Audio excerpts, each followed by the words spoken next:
สตาร์แมนถือว่ามีส่วนสำคัญมากที่เติมเต็มความสมบูรณ์ให้กับภาพยนตร์โบ๊แอคชั่น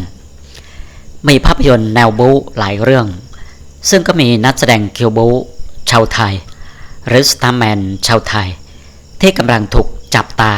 และเป็นที่ต้องการในตลาดหนังของต่างประเทศโดยได้ไปโชว์ฝีมือเอาไว้ในเรื่องยิปมัน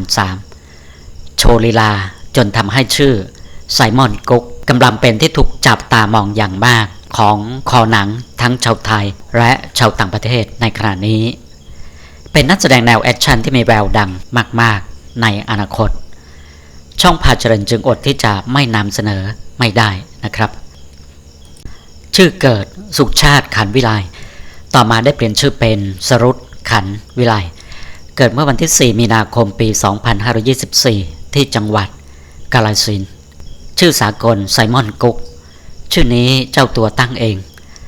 เพื่อให้เป็นสากลและโกอินเตอร์ต่างประเทศความตั้งใจในการแสดงก็คือแสดงจริงเจ็บจริงไม่ใช้ตัวช่วยไม่ใช้ตัวแทน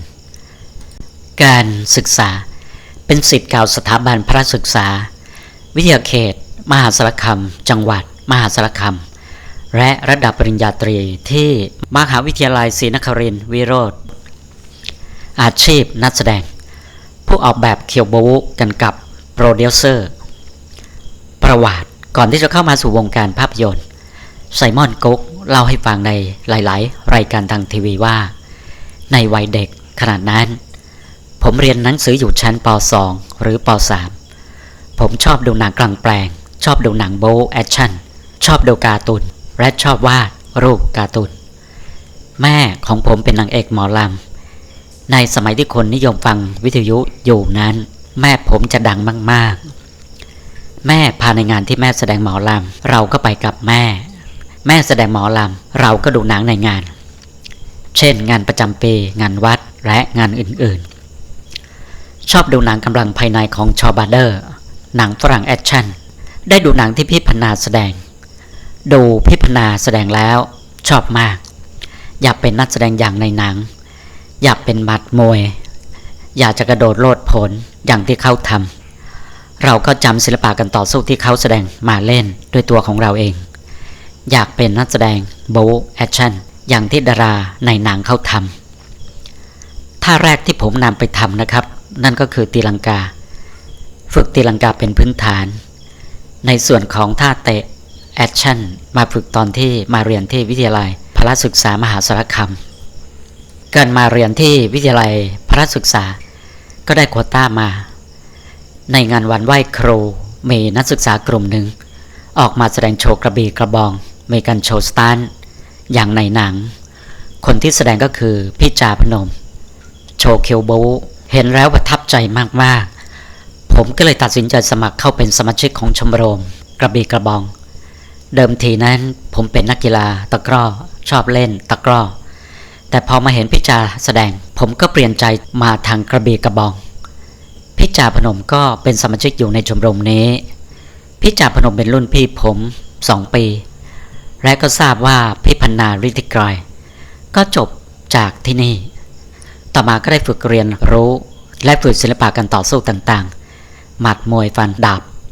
จากพี่จาพนมและวิทยาลัยในช่วงที่เรียนอยู่ที่นี่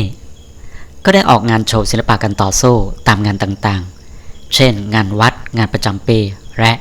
งานอื่นๆนักแสดงที่เป็นไอดอลผมก็คือพี่พันนาเจคลีเฉิงหลงดอนนี่เย็นและพี่จาพนมนอกจากแม่ไม้มวยไทยแล้วก็ยังมีการเรียนฝึกกังฟูโดยมีอาจารย์จากประเทศจีนมาสอนให้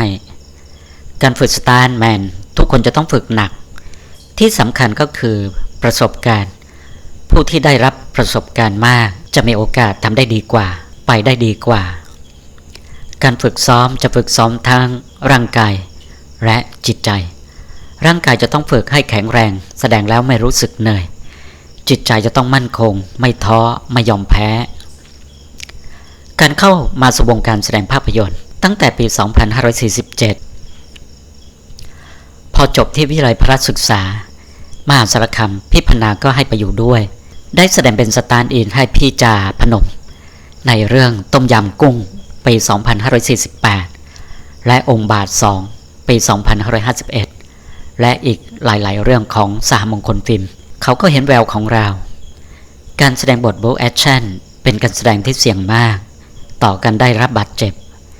ในชีวิตการแสดงเคยได้รับบาดเจ็บอย่างหนักคือเส้นเอ็นหัวเข่าขาดถึง2 ครั้งเข่าทั้ง2 ข้างด้วยใจรักและศรัทธามาทางด้านนี้แล้วก็ไม่รู้สึกกลัวนอกจากการแสดงบทบู๊แอคชั่นที่มีความเสี่ยงแล้วไซมอนกุ๊กก็ยังเสี่ยงกับการนำเงินไปลงทุนการแสดงบทบู๊แอคชั่นถึงขนาดรถถูกยึดแทบจะหมดตัวแต่เขาก็ไม่กลัวจะทำไปเรื่อยๆโดยมีความเชื่อมั่นว่าเราก็มีความสามารถในการแสดงบู๊แอคชั่นสักวันหนึ่งจะต้องสำเร็จอย่างแน่นอนและทุกอย่างก็ดีขึ้นเป็นไปตามที่คาดหวังไว้เป้าหมายสูงสุดของชีวิตคืออยากแสดงหนังฮอลลีวูดอยากจะเปิดกว้างสู่ต่างประเทศจะได้มีงานทำมีรายได้อยากไปทำหนังที่อเมริกาและในอนาคตก็จะไปเราท้อได้แต่จะไม่ยอมแพ้ในคติก็คือท้อได้แค่นาทีเดียวก็เกินพอแล้วชีวิตนั้นมีขึ้นมีลงชีวิตขาลงก็อย่าไปตกใจเดี๋ยวมันก็ขึ้นพูดถึงหนังบู๊แอคชั่นบ้านเรามีงานแสดงไม่ต่อเนื่องเดี๋ยวมีงานให้แสดงและก็ไม่มีงานให้แสดงงานและรายได้ไม่ต่อเนื่องผลงานการแสดงภาพยนตร์รวมจำนวน16 เรื่องเริ่มแสดงตั้งแต่ปี 2547 เรื่องแรกที่แสดงก็คือบริการหน้าเรียมภาพยนตร์ที่เด่นและดังเช่นบริการหน้าเรียมต้มยำกุ้งองค์บาท 2ยิบมัน 3เป็นต้นได้ร่วมทำไปโปรโมทหนังองค์บาทไปทั่วโลกเช่นฮ่องกงจีนเกาหลีไต้หวันญี่ปุ่นสิงคโปร์ฝรั่งเศสอเมริกากับคณะของจาพนมผลงานการแสดงละครโทรทัศน์มือเหนือเมฆเล็บครุฑร่าท้าชนผลงานละครซีรีส์สินห้าท้าอาธรรมคู่สมรสมีภรรยาแล้วรายละเอียดยังไม่ปรากฏนะครับ